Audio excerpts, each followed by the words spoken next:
Magandang buhay at mabuting tao sa inyo mga mag-aral. Simula na naman ang pasukan. Narito muli tayo upang pag-usapan ang asignaturang edukasyon sa pagpapakatao. Ngunit bago natin ito pag-usapan, ano ba ang mga bagay na dapat natin ihanda? Siguraduhin na meron tayong mga module, ang ating kwaderno, at ang ating panulat. Module 1, ang pag-uusapan natin ngayon. Ito ay pinamagatang ang mataas na gamit at tunguhin ng isip at kilos loob. Halina at samahan niyo ako na magkaroon ng masayang pag-aaral patungo sa pagkakaroon ng matalinong isip, mabuting puso at makataong kilos. Pero bago natin ito pag-usapan, ano ba ang mga bagay na inaasahan sa inyo? Una, natutukoy ang mataas na gamit ng isip at tunguhin ng kilos loob. Ikalawa, nakikilala ang kanyang mga kahinaan sa pagpapasya at nakakagawa ng mga konkretong hakbang upang malagpasan ang mga ito. Ngayon, pag-uusapan natin. Papasukin na natin ang ating talakayin. Pero bago po yun, halina at samahan niyo ako na sagutin ang tanong na ito. Alin ang naiba? Ano po yun? Sasabihin niyo sa akin kung ano ba ang pinagkaiba ng hayop sa tao. So, maaari nyo ilagay ang inyong mga kasagutan sa comment section. Bibigyan ko po kayo ng 10 segundo. 1, 2, 3, 4, 5, 6, 7, 8, 9, 10. Maaari na masasabihin niyo sa akin na ang hayop ay mas pinaiiral ang kanilang mga senses o pandama. So, mas maaari nilang pinaiiral ang kanilang sense of touch, sense of smell, sense of hearing, sense of taste, and sense of sight. Samantalang ang tao, sila ay mas pinaiiral ang kanilang isipan. Mas madali silang makaunawa, mas madali nilang maintindihan ang mga bagay-bagay kumpara sa mga tao, kumpara sa mga hayop. So, pag-usapan muna natin. Pag sinabi nating hayop, sinasabi daw dito na ang hayop ay walang pinaghahandaang kinabukasan. So pag-uusapan natin kung bakit natin nasabi na ang hayop ay walang pinaghahandaang kinabukasan. Sumunod naman, ang tao daw ay nilikhang hindi tapos. So bakit kaya? Bakit kaya ang tao ay nilikhang hindi tapos? So ating alamin.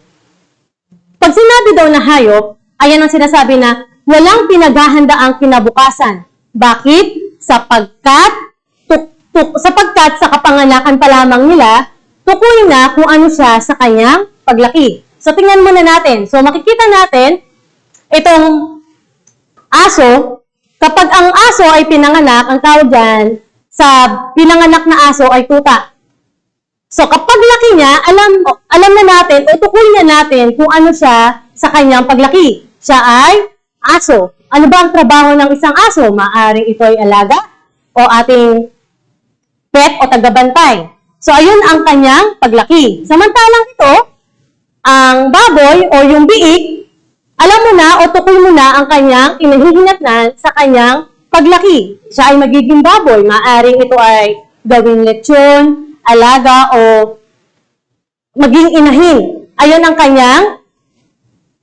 kanyang paglaki o kanyang kinabukasan. Tukoy na ng isang tao kung ano ang kinabukasan ng isang hayop. Wala kang makikita na aso o baboy na paglaki engineer o kaya isang guro. Sa tao mo lamang yon makikita. Ngunit, bakit sinabi daw na ang tao ay nilikhang hindi tapos? Ito po yun. Ang tao ay nilikhang hindi tapos. Bakit? Dahil may kakayanan ang tao na buuin ang kanyang sarili at meron siyang pinaghahandaang kinabukasan. So, tignan natin ang larawan na ito. Ito ay isang bata na kung saan siya ay nag-aaral pa lamang o maaaring masabi mo na siya ay grade 1 pa lamang. Meron siyang kakayanan na buuin ang kanyang sarili at meron siyang kakayanan na tuparin ang kanyang pangarap. Kaya pag sinabi natin na tao, ang tao ay nilikhang hindi tapos dahil bilang isang tao, meron tayong kakayahan na buuin ang ating pangarap meron tayong kakayahan na buuin ang ating sarili. So, kung titingnan natin, ang batang yan, pagdating ng araw, makikita mo, meron siyang kakayahan na buuin ang kanyang pangarap, kaya siya ay magiging piloto. So, ayan ang kanyang gustong paglaki at kung saan naniniwala ako na kaya niya itong abutin. Sumunod naman, bakit daw may kakayahan ang tao na buuin ang kanyang sariling pagkatao? So, bakit nga ba? Bakit ang hayop wala? Tukoy na siya sa kanyang paglaki. Hanggang kung ano yung pinanganak na, doon na nagtatapos yun. Samantalang tayo, bilang isang tao, meron tayong kakayahan na buuin ang sarili nating pagkatao. Bakit nga ba? Ayon daw sa filosofiya ni Santo Tomas de Aquino, ang tao ay binubuo ng spiritual at material na kalikasan. Tandaan natin may dalawang kalikasan ang tao. Ang tinatawag na spiritual at material na kalikasan. Kaakibat sa dalawang kalikasan na ito, meron tayong dalawang kakayahan. Alamin muna natin kung ano yung dalawang kalikasan ng tao. So, alamin natin, ang material na kalikasan ng tao, sinasabi dito, ang tao ay may katawan, instrumento upang masagawa ng mga pisikal na gawain ng tao.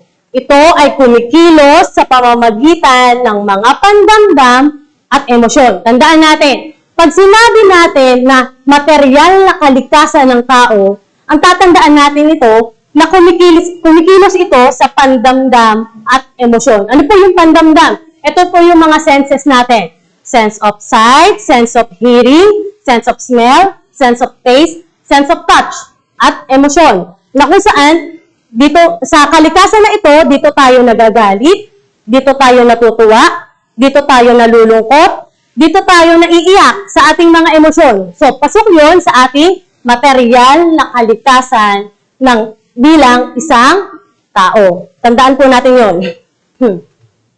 Sumunod naman, spiritual na kalikasan ng tao.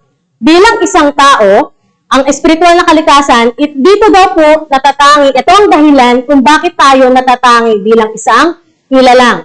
So kung ang dahilan bakit ang tao ay tinawag na highest form of creature, dahil meron tayong isang kalikasan. Ano yun? Ito yung spiritual na kalikasan bilang isang tao. Tandaan natin, ang spiritual na kalikasan ng tao, ito po yung nagpapatangi sa atin bilang isang nilalang. Sunod, ano daw po ba yung dalawang kakayahan ng tao? Ano po yun? Ito po yung sinasabing ang pagkagustong facultad or tinatawag nating appetitive faculty dahil daw ito sa mga emosyon at dahil sa kilos loob. So, ibig sabihin, pasok sa ating kakayahan ng pagkagustong facultad, ito po yung emosyon natin at ang ating kilos loob. So, matatagpuan ito sa ating kakayahan na kung saan tinatawag na emosyon at dahil sa kilos loob. Sumunod naman, pangkaalamang fakultad. Ano po tinatawag nating knowing faculty? Dahil sa kanyang panlabas at panloob na pandama at dahil sa isip, kaya't siya ay nakakaunawa, naghuhusga at nangangatwiran. Sa pamamagitan daw ng ating kakayahan na pangkaalamang fakultad, nandito po matatagpuan ang ating panlabas at panloob na pandama. So, yung panlabas sa pandama natin, ito yung mga senses natin. Sense of sight, sense of touch, sense of hearing, sense of smell. At yung panloob na pandama, sasabihin ko po mamaya kung ano to yun.